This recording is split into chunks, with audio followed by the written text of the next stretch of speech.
Hello and welcome to my YouTube advice channel on Dungeons and Dragons. I'm your host, Tim Dorban. This is the only YouTube channel that is both vitamin enriched and fully vaccinated.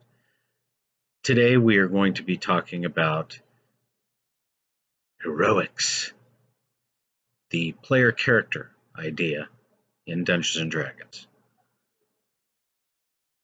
What you'll need is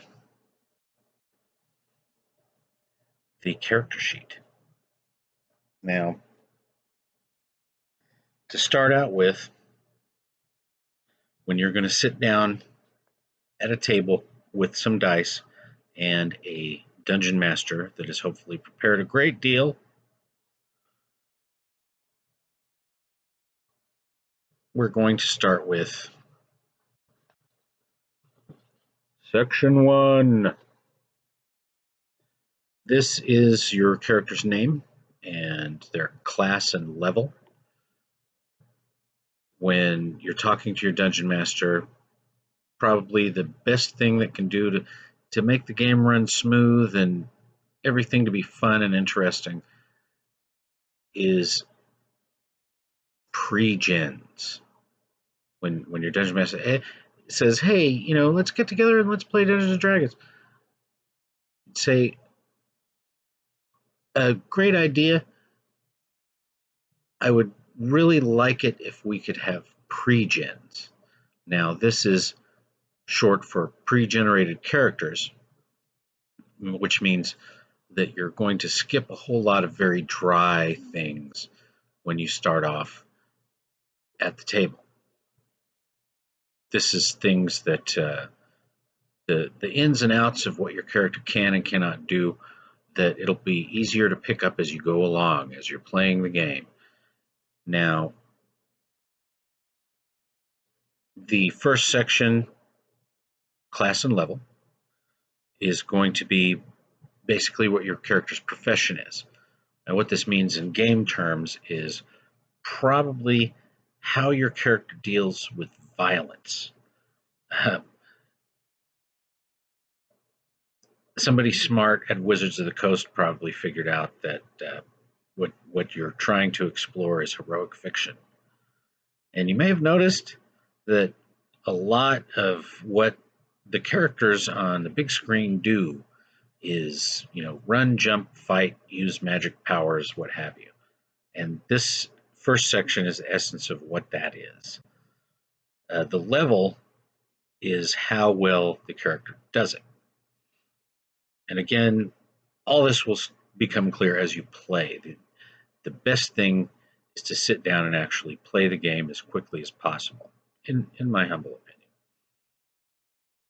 opinion. And unless you're a genius and you like scholarly stuff and to figure out, it'll be ultimately rewarding, and you'll want to, when it comes down to it, come up with your own ideas and your own background and profession and all that stuff. What your character can and can't do, know it intimately, so that your character is ready for any situation, or you'll know what situations your character is not ready for. Again, you'll get it as you go along. But for right now, you have a race. This is what kind of creature are you? Are you a human creature? Are you elf? And this has whole books dedicated to what that means. But really, all you're going to need to know is what this means to you. Alignment, this is your first steps into the world of role-playing. When you take your first steps, it's probably going to be something basic with how would you react in these situations. You're probably going to react the way you as a person would react, as opposed to this character that's on a sheet.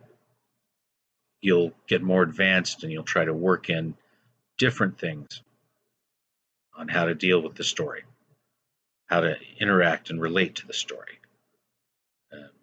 Now you have experience points, which we'll get into that later. Then over on the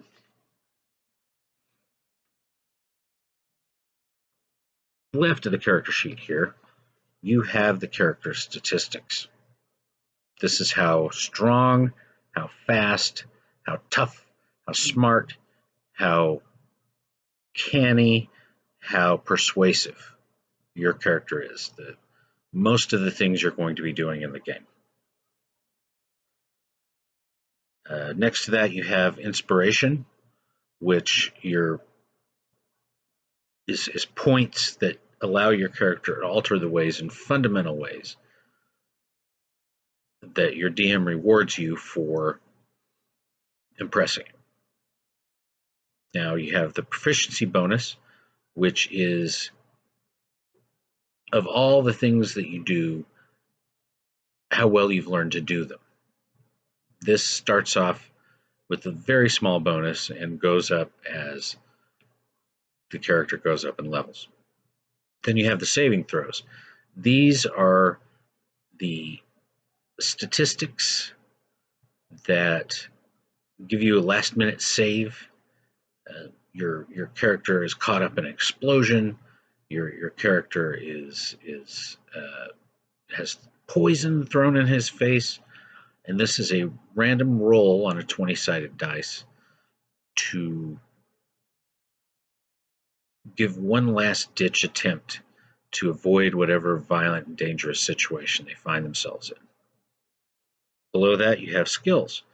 These are the talents that the character has learned that are the guts of what Dungeons & Dragons is. It's how well the character does what he does.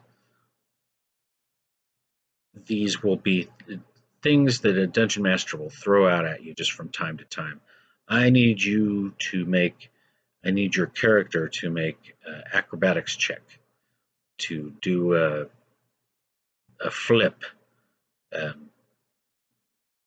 Your character runs over to somebody that's hurt, and he's trying to apply a bandage and to keep this person alive.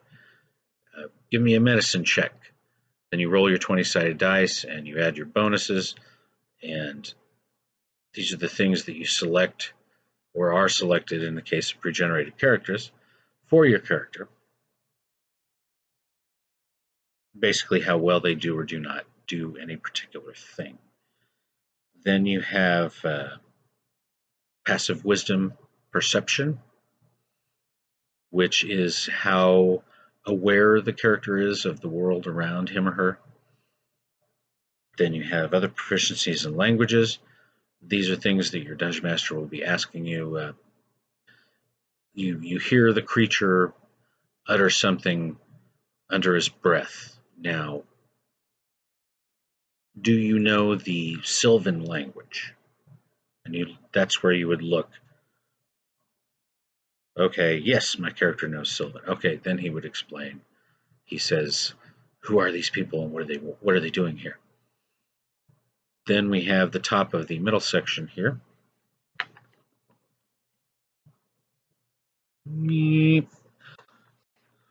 This is when we start dealing with violence. You have your armor class, which is a rating of how well protected the character is, both in reflexes or in armor, that when a dungeon master rolls a random dice to see if he can hit your character, how well he's going to have to do. Then you have next to it initiative, which determines the order in which things are done. When things are about to get violent, a whole lot of things are about to happen in a very short space of time. The dungeon master says, roll initiative. You roll your 20-sided dice and you add your little bonus, which is written down here on the character sheet. And it's a rating of how quick the character's reflexes are. Then you have speed.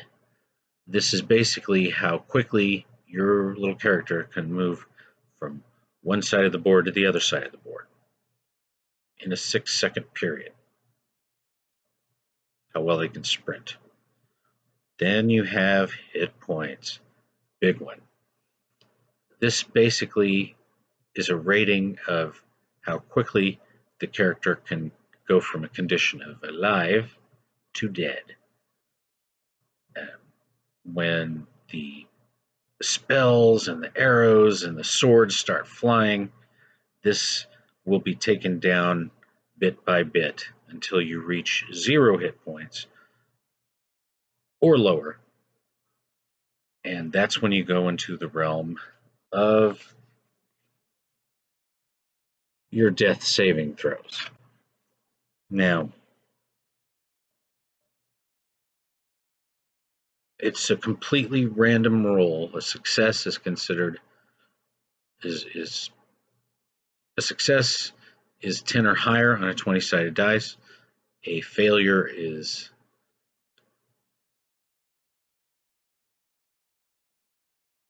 9 or lower.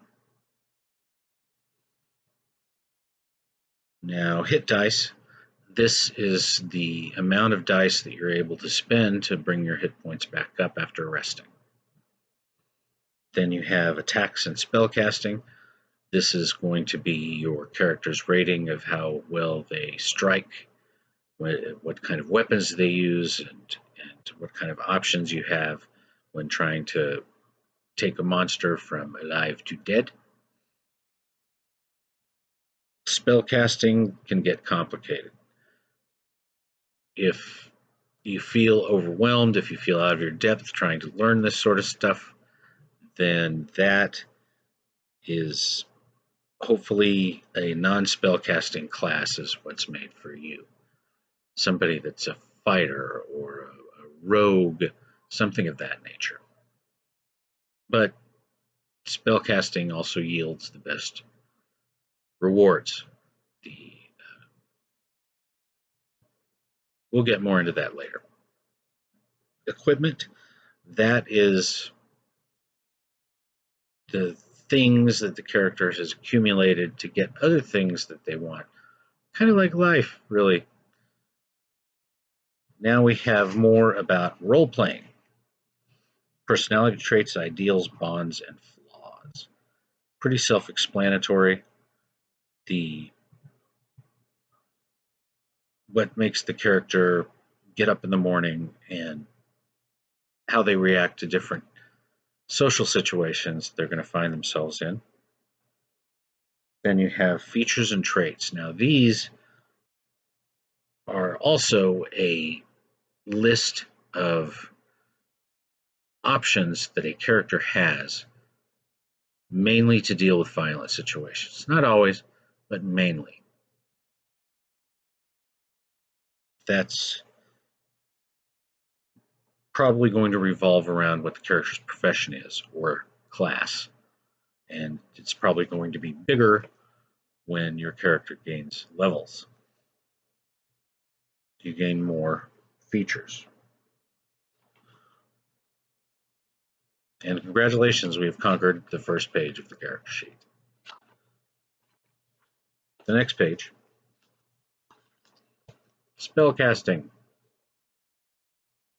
And again, if you feel yourself overwhelmed, this is probably not the best page for you. Many classes are just excellent, a lot of fun to play without this. But if you're into superheroics like I am, characters having powers, this is for you. The spell page of the character sheet. And over at the top are the basics of what your spell thrower will do, what their class is, what kind of profession they are,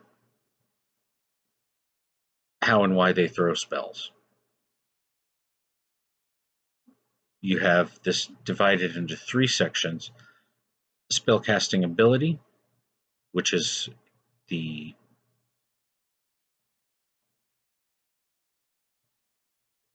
ability that the character draws upon.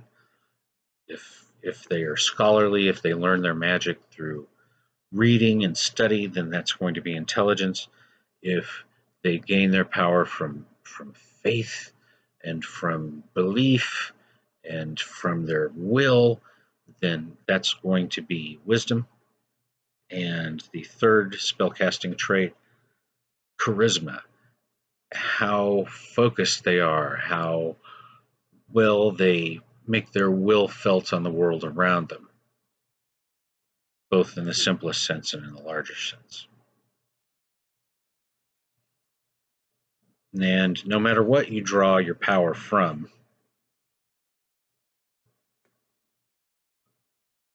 they all fall within certain parameters. The spell attack bonus is going to be the different spells that hit things, how easy it will be to do that, which should be fairly easy, but you'll get the hang of it once you get down to actually play your spellcaster. Now we're looking at the spells themselves in the options. You'll need to know a whole lot, but this is what you're dealing with on the character sheet is just the title of the spell and the level of the spell and how many slots you have to cast those spells. This is separated into level 0, the cantrip. This is going to be the basic of what throwing spells is all about. You have, it's a type of spell casting that has become second nature. It would be hard for a spellcaster to even describe what they do. It's just something that they've done so often, that have been so practiced at doing, that it really just doesn't even bear much concentration. It's their go-to list of what a spellcaster can and can't do. The rest of the spells are separated into levels. Now, level 1 is going to be the list of spells that is the most basic of the extraordinary. And it sounds contradictory. Please bear with me. The spells other than cantrips are the effort, the big payoff spells that a character casts. You have the beginning of doing something extraordinary. Then level 2 is even more extraordinary than the basic. Level 3 is the first steps into the spectacular, characters making explosions, characters altering realities around them. Level 4 and 5 and 6 all the way up to 9, which is just mind-bending how they can alter things around them to make their will felt on the world around them. But you get the idea. This is the essence of what spellcasters do. And spell slots are going to be how many times this character can do them. And you can use, for instance, a 4th level slot to cast a 3rd level spell, and any magic of 4th level or lower.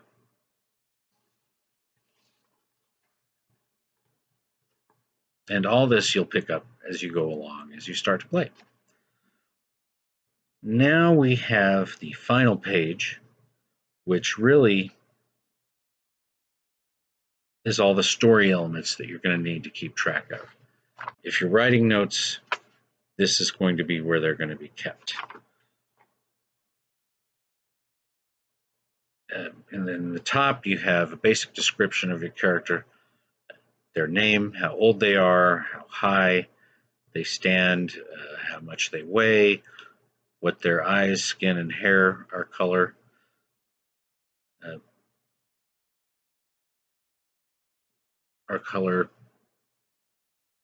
What their colors are. You have in the upper corner the character appearance, which I like to draw a little sketch of my character, but maybe you're not sketch oriented. Totally cool. There you just put a description of the character's appearance that you can read from and remember and get pass along what your character looks like. Now, the rest of it is pretty self-explanatory. Allies and organizations.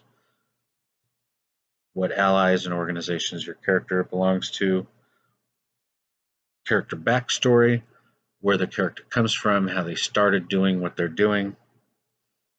Additional features and traits, any miscellaneous things that you've missed out on with all the other things to keep track of. Treasure, that's a breakdown of your character's possessions, what they carry around in a chest or on a cart or back home. Now, this is all well and good, but what I find fascinating is what makes a hero, what makes takes somebody on a journey from person to the heroic. And that's what we're going to talk about in our next video. Please stay tuned and please tune in. Enjoy.